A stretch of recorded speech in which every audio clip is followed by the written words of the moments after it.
Well, it's the final predictions episode of the 2022-2023 NFL season. And some may be asking, Tom, why do you do it? You're not like that good at predictions. Why? And the reason is... I did it for me. I liked it. Yeah, we're doing Breaking Bad memes today.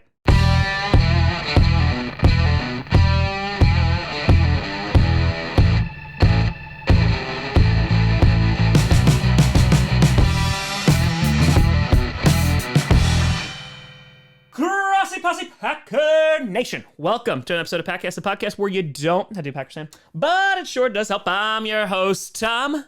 It's the Super Bowl. I may have seen one of these before. Grossi, and today we are going to be predicting the one, the only, and the last game of the NFL season, and that is Super Bowl 57.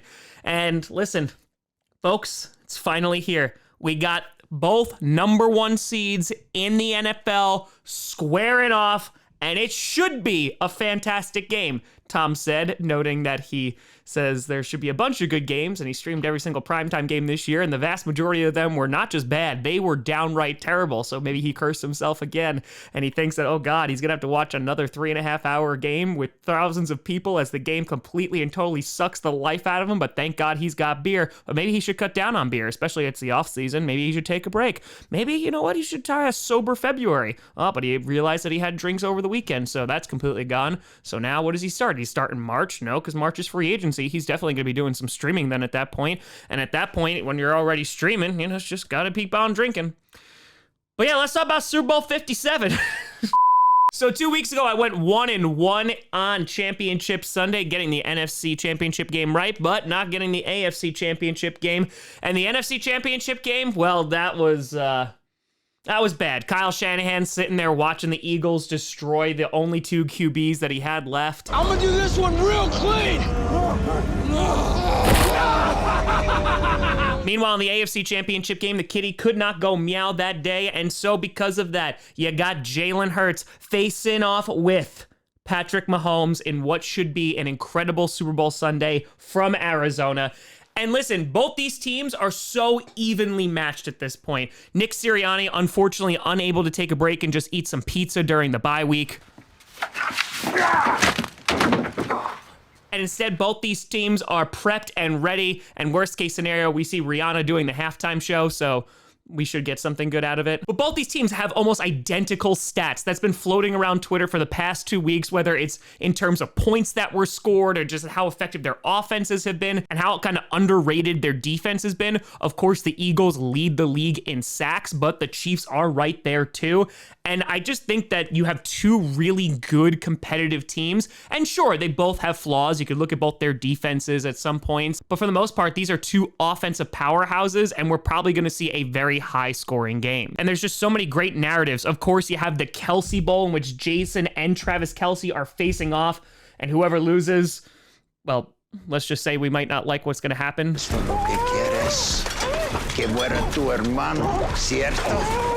And on the other side of that, you have Andy Reid facing his old team. This whole thing, all of this, it's all about me. And starting with the Eagles have been getting so much flack all season. They've been called frauds, but they have been criticized based off of the strength of their opponent and their schedule, and they did not have a perfect season by any stretch, but honestly, that's not their fault. And listen, as someone who was a fan of a team that had the number one seed for the past 2 years, this seemed to be the year because they got the Giants, who they were able to take care of easily, and then they played the 49ers, which the Eagles injured both of their quarterbacks, which wasn't so great, but they kind of got an easier path. But it really just demonstrates how good that defense was because that offense did struggle at times against the 49ers, but they did enough to get the job done. And by the second half of that game, when you knew Brock Purdy came back in and couldn't throw the ball, it was just a walk in the park. It's not going to be a walk in the park for the Eagles taking on the Kansas City Chiefs, who I would say have had a little bit of a rougher road to get here. At the bare minimum, they played one really good team in the Cincinnati Bengals, a team that had all the momentum coming in. They not only won a game at home, then they went into Buffalo with a ton of energy in that game. Joe Burrow was poised, calm, cool, collected, But the Chiefs had a great pass rush, were able to disrupt Joe Burrow. Joe Burrow throwing 2 interceptions, got sacked 5 times. And that's what I mean. Both these defensive lines and these pass rushers can get after the opposing quarterback. The thing I do like to look at is the offensive line. Patrick Mahomes, even on 1 foot against the Jacksonville Jaguars, their offensive line was near perfect. And the Jaguars, they were bringing pressure, but unable to get home. And even in the AFC Championship game, they were trying to get after Patrick Mahomes and did not find a lot of success there. And Mahomes was definitely not at 100%. With a high ankle sprain, he sure will not be 100% on Sunday, but he will at least have had that bye week so he can recover and be at least as close to healthy as humanly possible. In addition, speaking of health, you have Clyde Edwards-Helaire, who looks like he is going to be returning, while Mecole Hardman did go on IR. So with Isaiah Pacheco, who has been really great for the Chiefs this year, they are now bringing back CEH, who will provide a nice little 1-2 punch at running back. And the Chiefs are the type of team that do not need to run the ball at all. They're what the Bills wish they could be, because the Bills do need to lean on the run, because Patrick Mahomes and Andy Reid, I mean, the only negative thing you could say about them is probably just their commercials. Your commercials? They suck ass. But they are just so good together. And with guys like Travis Kelce, who arguably could be one of the greatest tight ends that ever played the game, you can see why they're having so much success. So the Kansas City offense is going to be very difficult to try and contain. I know you have 49ers players who are kind of chirping at the Eagles saying, hey, like Kansas City is going to expose your defense. And that could happen. You know, there have been some situations where the Eagles defense has let up a lot of points. And if there's any team to do that, it is probably going to be the Kansas City Chiefs. But again, going back to the Eagles, yeah, they've had like this easier schedule, but their offense, they are a team that can run the ball for over 300 yards. Hey, they did it against the Packers. Or Jalen Hurts can let it fly. This team, after the first drive in the NFC Championship game, again, that offense really didn't play that well until later on, but they can commit to running the football, and I think that they'll find some success against the Chiefs. And I would argue that I think that their offense is a bit more balanced than the Chiefs, and they kind of have the edge there. They can run with guys like Miles Sanders. Of course, Jalen Hurts can run it. Kenneth Gainwell has been playing really well for them too. And so you have this offense that has so much firepower on the ground. And then, of course, you have Devontae Smith and you have A.J. Brown through the air, and hell, Goddard as well. So there's just so many weapons that are there. If the Chiefs are going to win this game, I think they are going to have to contain Jalen Hurts, force him to throw the ball, which he definitely can do. And that's kind of like going to be your best shot at beating them. Meanwhile, the Eagles are going to have to get after Patrick Mahomes, which is not an easy task, as we just talked about how well the offensive line has been playing. And even when teams do get after Patrick Mahomes, we all know about that Mahomes magic. So much so that it drives the rest of the AFC West crazy. I mean, hell, you got Josh McDaniels blowing up a perfectly good car in just an effort to try and get Aaron Rodgers. How long do you think that would take? And the Chiefs also have that experience there. Mahomes, this will be his 3rd Super Bowl that he is in, so they have a little bit of more experience on their side. But Nick Sirianni has proven himself to be a very good coach this year. Yes, he has been given a load of talent to work with, but you still can't take away any of their endeavors. It is still very difficult to win in the NFL, and they did it a lot this season. So what's this game going to come down to? If the Chiefs can actually contain the run and force Jalen Hurts to be a passing QB, which he is very good at, I think the Chiefs will have a good chance at winning this Super Bowl. Meanwhile, on the other side of things, with Patrick Mahomes not being at 100%, the Eagles are going to have to get some sacks on Sunday. On top of that, just kind of an idea, cover Travis Kelce, because if you don't, you see the outcome of that. I see this game coming down to the very end. Both teams are very, very good. It truly is a flip of the coin.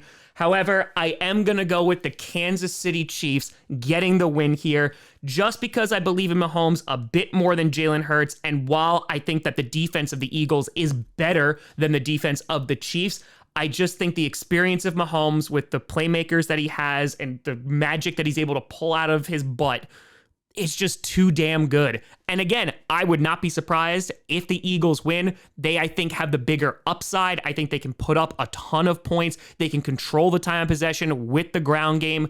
But Mahomes can just score from anywhere on the field at will, whether there's 13 seconds left or whether it's overtime. It's just very difficult to pick against the Chiefs right now. I did with the Bengals, and look where that got me. So because of that, I'm going to lock in my answer. I'm going to say the Kansas City Chiefs are your Super Bowl champions. But let me know what you think down in the comments below. Who do you see taking home the Lombardi? Let me know. Before we get out of here, I want to do a big shout and thank you to some brand new Patreon and YouTube members. First, on the Patreon side of things, we have Wayne Eden, we have Joe Donahue, we have Adam Boyer, we have Hanasate, and we have Connor F. Doherty. A big shout out and thank you to you. And over on the YouTube side of things, join the Grossi Posse Plus, we have Walker James, we have Chris Caps, we have Everett, we have Lucas Jagodzinski. I love that. We have Unsalted Nuts. We have Infinite Flight. We have Acrylic Cake 87 and K Wright 17. A big shout out and thank you to you all. But you can always find me at TomGrossiComedy.com or TomGrossiComedy, all social media, see down below. Check out podcasts on SoundCloud, iTunes, Google Music, Spotify, and of course YouTube. And a big shout and thank you to all the patrons over at patreon.com/TomGrossiComedy and the YouTube members. But folks, thank you so much for watching. Thank you for taking part in the Pick'em League this year. A big congratulations to the winner. And I appreciate it. We'll be back again next season with weekly predictions. And I appreciate the support. And so thank you so much for watching. I'm Tom Grossi. And as always, go Pack Go.